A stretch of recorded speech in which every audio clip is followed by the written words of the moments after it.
Okay, let's talk about theme. Theme is one of the trickiest parts of writing a novel or a short story.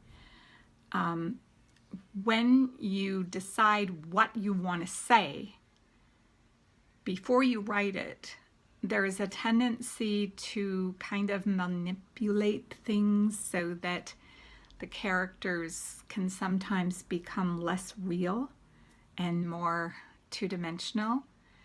And the situations can sometimes, just not feel right. Yeah, would that really happen? Yeah, but it has to happen that way. And if you think about it, it's tricky to have very real characters who sometimes do things you don't know they're going to do when you start writing them, and still manage to sort of force something to say what you want to say. And a good example is To Kill a Mockingbird. I don't know if Harper Lee knew what she wanted to say before she wrote the book or not. I expect she had an idea of what she wanted it to say, but she allowed it to breathe. She allowed things to happen that maybe she didn't like. I can only talk about, I taught English in high school, so I'm used to, yeah, I'm sure this is what the author meant. And then as a writer, I'm like, oh yeah, right, sure I did. So just very briefly, when I set out to write Shaded Light, for example, all I really wanted to do was to write a mystery. And it was only as I got into it that I started thinking, like, everybody's got a secret. Everybody hides something. And actually a verse came to me, now we see in a glass darkly, but then we shall see face to face. And I realized that, we all have secrets. We all have things we'd rather other people didn't know, sometimes even our nearest and dearest. And so that kind of became my theme for it, and that's where Shaded Light got into it, because yes, there's light and it's clear, but sometimes we put a shade on it. We deliberately hide things, and obviously in a mystery there are going to be a few more things hidden than one might have expected.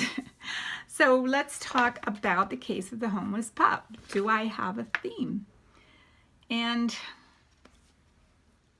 I had an idea, and it comes into the whole area of plot. Now I'll be talking about plot, but for some time now I have been aware of the reality that sometimes people go missing and you never know what happened to them.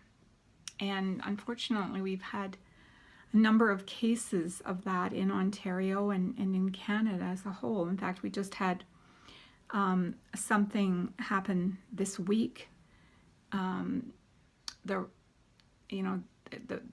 What they say is human remains were found, and it was, oh yeah, someone went missing 2 years ago, or 3 years ago, or 8 years ago, or 25 years ago, and we've just found something.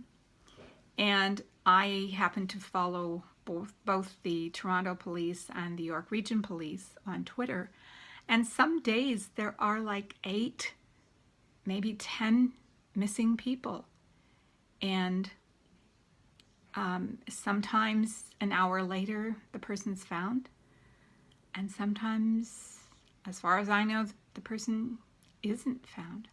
So this was sort of a theme that had been running through my mind, that I guess partly it's this whole world. We are living in a world that has a lot of really bad things happening on an almost daily basis, and we can get so used to hearing that, and it's, oh yeah, there's another one, oh yeah, that's terrible, but what can we do about it?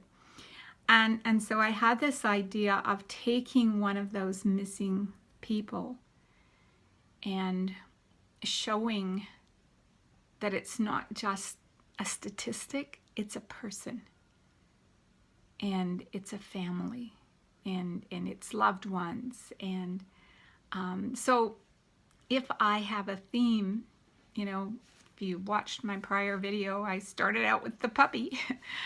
But if I have a theme, that's it. Just to recognize that behind every statistic, behind every news story, is a living person who has or had a life, a family, people who cared for him or her, and something important and something unique that may have been ended by bad things. And so I guess that's my theme for the case of the case of the homeless pup.